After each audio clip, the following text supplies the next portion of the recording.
중국의 경기를 부양하려도 1조 위안을 풀었는데 은발의 오줌 누기도 안 되고 있다는 겁니다. 그래서 중국이 비구 위안이 결국은 디폴트가 됐고, 그리고 이제 그게 금융위기로 진화되고 있는 그런 과정에 있어요.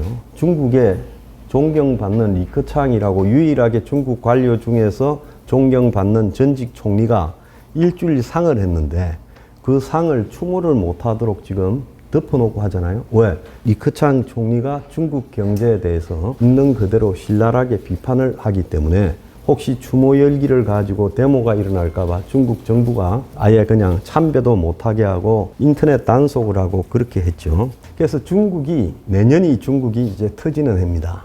제가 중국 경제를 오랫동안 지켜보고 분석해 왔는데 가짜 숫자를 가지고 끼워 맞추고 그리고 돈을 그림자 금융으로 만들어내고 했는데 이게 이제 한계에 와서 내년에 중국 경제가 터진다는 거예요. 근데 얼마 전에 IMF가 발표를 했습니다. 내년에 중국 경제가 문제가 되어서 중국이 마이너스 6.9% 이렇게 GDP가 줄어들면 한국은 마이너스 10%가 줄어들 수 있다. 그러니까 정작 사고친 당사자 중국보다 끼어있는 한국이 더 심해질 수 있다는 겁니다. 최근에 보면 중국이 한국에 관광객 개방을 했죠. 기대치의 3분의 1도 안 온다는 거예요. 관광객이 없답니다. 그래서 중국을 왔다 가는 비행기와 상선이, 배들이 다 텅텅 비었다는 거예요. 30%도 안 찬다는 거예요. 중국 사람이 쓸 돈이 없는 겁니다. 그래서 단체 관광을 한국으로 가도 된다고 개방했는데 공항이고 길거리에 옛날에 여기 연남동 신촌 일대에 중국 사람들 천지였어요. 찾아볼 수가 없어요. 그래서 그만큼 중국이 내부적으로 아주 심각하다는 거예요. 그래서 두 개의 전쟁과 중국 문제, 그리고 이제 내년에 그 미국의 대선이 있습니다. 내년에 미국의 대선이 있어요. 저거 보통 심각한 문제가 아닙니다. 지금 바이든에게 점점 이스라엘 팔레스타인 전쟁이나 우크라이나 전쟁이 불리하게 작용하고 있고 제3의 중도 후보 출마설까지 넣으면서 바이든이 굉장히 열악한 환경으로 돼가고 있고 이런 경제 상황이 지속되면 내년에는 무조건 미국에 지금 현재 근소하게 바이든이 이겼다 이런 보도도 하는데 이런 경제 상황이 지속되면 트럼프를 법적으로 주저앉히지 못하면 무조건 트럼프가 당선이 됩니다. 자, 트럼프가 당선이 되면 강제로 우크라이나 전쟁에서 손을 뺄 거고 또 한편으로 중국이 대만을 치더라도 트럼프는 우리는 모르겠다고 선언을 해서 중국이 대만을 바로 칠 수가 있어요. 자, 이런 굉장히 내년에 국제 정세가 심각하고 그래서 내년이 2024년이 세계적으로 모든 그 경제 문제는 지정학적이고 정치적인 문제하고 아우러져서 한꺼번에 터집니다. 그래서 내년이 굉장히 심각한 한 해가 될 거다. 그래서 유가 같은 경우에는 지금 이란이나 헤즈볼라가 자기들도 겁을 내서 쉽게 전쟁에 뛰어들지는 못하고 있는데 자, 이스라엘이 시간을 질질 끌면서 하마스 소탕을 할 수밖에 없을 거고 그러다 보면 모든 계획이 이스라엘 뜻대로 되는 게 아니라 예기치 않게 중동에서 통제되지 않는 충돌이 발생할 수밖에 없다고 보고 있어요. 그래서 중동의 전쟁이 저게 확전될 가능성이 저는 매우 크다고 보고 있습니다. 그렇게 될 때 이제 석유 가격이 기본이 150달러고 최악의 경우에는 250달러인데 아마 한국의 경제 관료들은 지금 중동에서 제대로 터져가지고 내년에 모든 걸 중동 탓으로 돼서 한국의 경제 위기가 오는 것도 그걸로 덮어버리자 이런 생각을 하고 있을 거라고 해요. 그래서 한국은행의 총재가 석유가 84달러를 계산했는데 지금 그 이상 가면 나도 모르겠다라고 지금 책임 회피성 발언을 하고 있는 중이지요.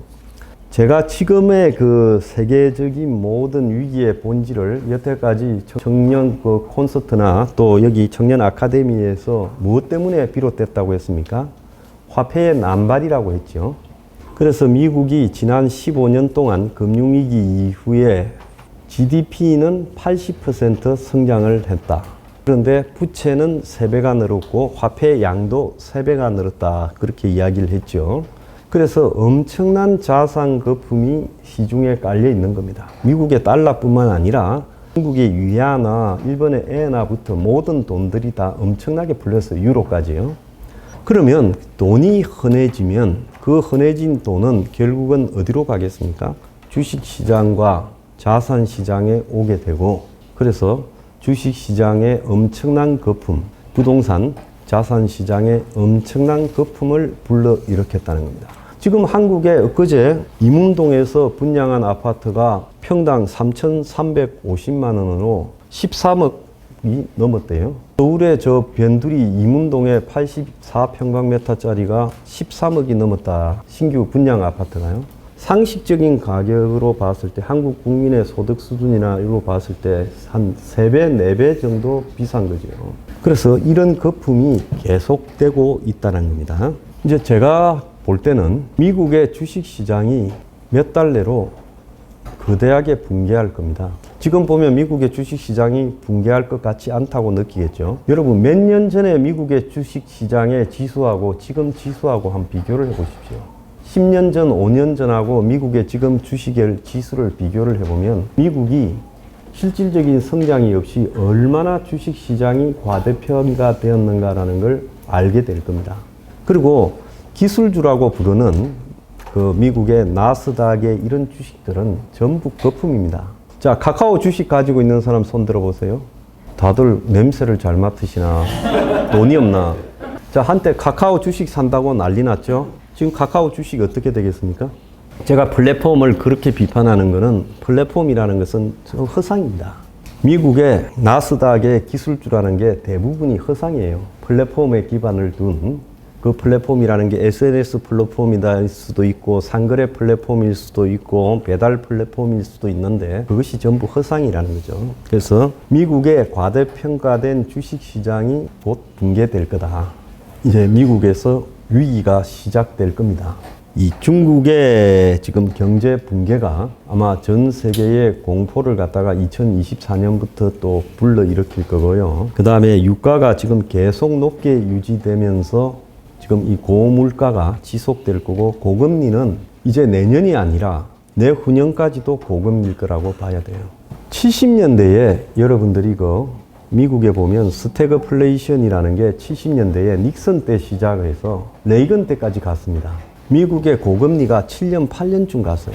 그래서 미국이 70년대 내내 장기 불황이었습니다. 그래서 그게 뭐냐면 스태그플레이션. 물가는 올라가고 금리는 높고 경제는 불황인 상황이 미국에서 7, 8년을 갔어요. 미국 최악의 때죠. 그러니까 카트 같은 사람이 대통령이 되고 그렇게 미국의 정치적 혼란까지도 극심했지요. 자, 그런데 그런 시대가 지금 미국에서 70년대식 경제 불황이 내년에 다가올 거다라는 게 지금 예측이 되고 있습니다. 그래서 미국 경제 전체가 침체되고 미국의 주식이 떨어지고 그러면서 중국 경제 침체와 더불어서 두 개의 전쟁의 여파로 인한 고유가, 고물가까지 겹치면서 이제는 모든 환경이 최악의 상황으로 다가올 때가 됐다라는 거예요. 자, 그러면 이제 한국에서는 어떤 일이 벌어질 거냐? 지금 집 산다고 이 부채를 낸 사람들, 여기서 뭐 특례 보금자리로 부채 받은 사람 계세요? 특례 보금자리, 예? 특례 보금자리, 좋은 직장 다니시구나. 그러니까 이 특례 보금자리 론이 딱 그래도 좀 괜찮은 직장에, 왜냐하면 9억까지 집이죠. 그 다음에 5억까지 빌려주고, 저 부부 합산 1억이 돼도 넘어도 빌려줬죠. 그러니까 특례거든요. 그리고 뭐 40년, 50년 만기. 그래서 특례 보금자리론을 갖다가 이제 계속 빌려줬는데, 윤 정권이 작년 연말까지 부채를 줄이는 쪽으로 문재인 정부 말의 기조를 유지하고 있었습니다. 그런데 작년 12월 15일 날 윤석열이 공개회의석상에서 지금 뭐라고 이야기했는가 하면, 다주택자가 부동산을 사고 파는데 규제를 완화하겠다고 이야기하고, 6일 있다가 추경호가 다주택자의 토지 거래에 대한, 부동산 거래에 대한 모든 규제를 웬만하면 다 풀겠다고 선언하면서 올해 들어서 이제 특례 보금자리론을 2월, 3월부터 풀기 시작했고, 그때부터 지금까지 엄청나게 돈을 풀었어요. 10월 달에만 얼마? 3조 1267억이 주택담보대출로 나갔대요. 늘어난 게. 자, 윤 정권이 왜 풀었을까요? 만약에 윤 정권이 부채를 조이던 기조를 유지를 했으면 어떻게 됐을까요? 부동산 가격이 굉장히 떨어졌겠죠. 그럼 부동산 가격이 떨어지고 미분양이 속출하면서 어떻게 됐겠습니까? 지금 부동산 PF 200조 이르는 부동산 PF가 사고가 났겠죠. 그럼 그 부동산 PF 사고는 또 어떻게 됐을까요? 은행에, 금융기관에, 1금융, 2금융 기관에서 돈이 떼이는 사태가 벌어졌겠죠. 그러니까 윤 정권이 생각을 한 겁니다. 큰일 나겠다. 그러면 어떻게 해야 되냐? 우리도 문재인 정권처럼 집값을 계속 유지시켜야 되는데, 그러려면 사람들이 집을 사게 해야 될 거 아니냐. 근데 집을 사려고 하는 욕구에 제일 가득 차 있는 사람이 누구예요? 2030이죠. 그러니까 2030들한테 집을 사는데 대출 제한을 확 풀어줘서 그 사람들이 또 대출을 받아서 집을 사게 하자고 그렇게 이제 정책을 쓴 겁니다. 그러니까 이제 갑자기 내려가던 집값이 3월, 4월부터 조금씩 움직이기 시작하더만은 고점에 한 90%까지 갔죠. 서울에 거의 고점에 90%까지 갔습니다. 근데 어제 제가 이제 들으니까 강남에서 부동산을 크게 하는 사람이 있는데 매출이 요 몇 달, 한 서너 달 전에 20% 수준으로 뚝 떨어졌다는 거예요. 그래서 거래가 거의 없다라는 겁니다. 그래서 이제 호가만 있고 실제 거래가 안 이루어지는 거래 절벽이 강남에까지 전부 다 이제 번졌다는, 서울 시내 다 그럴 거라고 그러더라고요. 자, 이제 이렇게 거래 절벽이 유지되다가 그 다음에는 이제 어떤 현상이 오는가 하면 이제 어느 순간부터 견디지 못한 은행에 빚을 갚아야 되는 사람이 이제 부동산을 투매하기 시작하면서 가격이 떨어지게 되죠. 그런데 현재 상황에서 윤 정권이 굉장히 혼란스러운 두 가지 신호를 보내지 않습니까? 엊그제 김대기가 가계부채 폭탄이 터지면 외환위기에 수십 배의 위기가 올 거라고 말을 한 그 회의에서조차도 또 뭐 서민층이나 저소득층에는 대출을 좀 늘려주자 이런 이야기를 하고 그랬거든요. 현재 보면 이 윤 정권은 굉장히 당황하고 있습니다.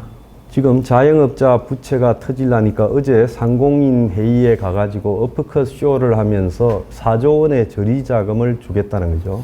그 새로 빌려준다는 게 아니라 못 갚은 사람한테 4조 원 대환을 해주겠다 소리입니다. 그럼 이재명이가 엊그제 뭐라 했습니까? 이자 감면 3조 원을 해줘서 그걸 새로운 성장 동력으로 삼자 했죠. 자, 이게 전부 무슨 말인가 하면 지금 자영업자들이 1057조에 이르는 부채를 못 갚아요. 이제 그게 다 터진다는 겁니다. 그래서 그걸 갖다가 터질 것부터 어쨌든 또 갈아타게 해주자, 지금 건설회사는 한 달 단위로 갈아타고 있어요. 부동산 PF를. 지금 돌리고 있어요. 이게 안정이 된 게 아니라 돌리는데 이제 셋업되는 순간에 끝날 겁니다. 한국에서 제가 봤을 때는 자영업자 부채, 그 다음에 주택담보대출 부채, 기업 부채 이런 것들이 지금부터 이제 터지기 시작하고 있습니다. 이게 터지기 시작하면 지금 저성장 국면에서 성장을 하게 되면 부채가 터지기 시작하더라도 성장의 동력으로 그걸 끌 수가 있는데 지금 경제가 거의 서 있는 상태고 경제 규모가 갈수록 작아지고 있는 상태이기 때문에 이걸 끌 동력이 없는 거예요. 지금 부채 위기를 수습할 동력이 소멸되고 있다는 겁니다. 결국은 이런 부채 상환의 실패가 부실화되기 시작하면서 금융기관들이 돈을 떼이게 될 거예요. 제가 외환위기 때 금융기관 몇 개가 문 닫았댔죠? 예, 37개라고 했죠. 제가 직접 세어봤습니다. 37개. 자, 그렇게 될 거예요. 자, 그런 현상이 이제 지금부터 시작이 될 건데, 자, 그럼 이게 얼마나 길고 깊게 갈 것인가 하는 부분에 대해서 우리가 이제 생각을 해봐야 되겠죠. 부채 위기. 부채 위기는 다른 이름으로 금융 위기죠. 왜? 은행의 위기가 온다는 겁니다. 은행이나 또 이금융권이라고 부르는 저축은행, 보험회사, 증권사 전부 다 마찬가지. 다 위태위태해요. 전부 돈들이 다 물려 있어서 캐피탈, 뭐 카드 회사 다 똑같습니다. 행편이. 어느 하나가 좀 나은 게 없어요. 그래서 그런 금융기관들이 이제 부도가 나기 시작하면서 현재 자본을 확충하고 있는데 자본 확충 속도보다 부대가 나는 속도가 더 빨라서 이제 금융기관이 돈이 부족해지는 순간이 오게 될 거다. 그게 이제 금융위기인 겁니다. 그런데 이런 위기는 지난번에 미국의 그 뱅크런 사태에서 봤듯이 지금은 사람들이 스마트폰 뱅킹을 하기 때문에 이 위기의 확산 속도가 엄청나게 빨리 가게 된다는 거야. 과거처럼 돈 찾으려고 은행에 가는 게 아니라 스마트폰으로 돈을 다 이전시키거나 이렇게 찾는 경우가 벌어질 것이다. 이렇게 보고 있습니다. 그래서 옛날에 뱅크런하고는 차원이 다르게 진전이 될 거다라는 거예요. 그래서 이 위기가 어느 정도로 깊숙하게 진전이 될 건가라고 보면 제가 봤을 때 10년은 간다 이렇게 보고 있습니다. 이번에 터지면요. 그 10년은 간다라는 거는 뭔가 하면 이 위기의 폭탄이 굉장히 크게 한국 사회를 흔들어 버리면서 김대기가 IMF의 수십 배의 위기가 될 거라고 말을 했죠. 현 비서실장이 말했지 않습니까? IMF 때 몇 명쯤이 피해 입었다고 그랬죠? 한 300만 명이요. IMF 10배면 3천만 명입니다. 20배면 전 국민 다예요. 근데 수십 배라고 자기들 입으로도 이야기를 했잖아요. 그러니까 부채 위기, 금융 위기는 IMF처럼 일시적으로 달러가 부족해져서 국가에 발생하는 외환 위기하고는 차원이 다르다. 달러가 부족하면 IMF에서 달러를 빌려서 해결할 수 있지만은 한국의 은행 자체가 내줄 돈이 부족해서 부채를 갖다가 떼이게 되면서 발생하는 이것은 아예 완전 다른 차원의 문제다. 외국에서 수습해 줄 수 있는 부분이 없다라는 겁니다. 그런데 이게 경제 성장이 흥청망청 하다가 갑자기 이렇게 부채 위기가 터진다면 이런 것들이 짧게 2, 3년 만에 수습될 수 있겠지만은 지금 한국 경제가 여러분들이 다 체험하다시피 역대 최악의 저성장과 모든 것들, 수출부터 시작해서 한국 경제의 소비, 투자까지 모든 것이 최악의 상황이 전개되고 있는 상황 속에서 부채 위기가 터지면 한 10년쯤 간다는 거예요. 이 10년쯤 간다 말은 다른 말로 말하면 무슨 말인가 하면 완전히 그냥 그라운드 제로가 된다. 그러니까 미국의 9.11이 나서 거기에 있던 빌딩이 다 날아가 버린 상태에서 나중에 저절로 나무가 자라고 하는 정도로 돼야 수습이 될 것이다 라는 겁니다. 아주 길고 또 대상이 전 국민의 최소 절반 이상 한 3천만 명이 그런 금융위기의 대상에 들어가게 될 거다라고 보고 있습니다. 자, 그런데 지금 여러분들이 그 2030 때 이런 폭탄을 맞으면 굉장히 어려울 수 있습니다. 여기 계신 분들 중에 2030은요, 절대 지금 그런 폭탄을 안 맞도록 피해갈 수 있는 방법을 강구해야 돼요. 우리 때 IMF 때 잘 나가던 사람들이 망한 사람 중에 그 뒤에 재기를 해서 다시 일어난 사람은 한 10%도 안 됩니다.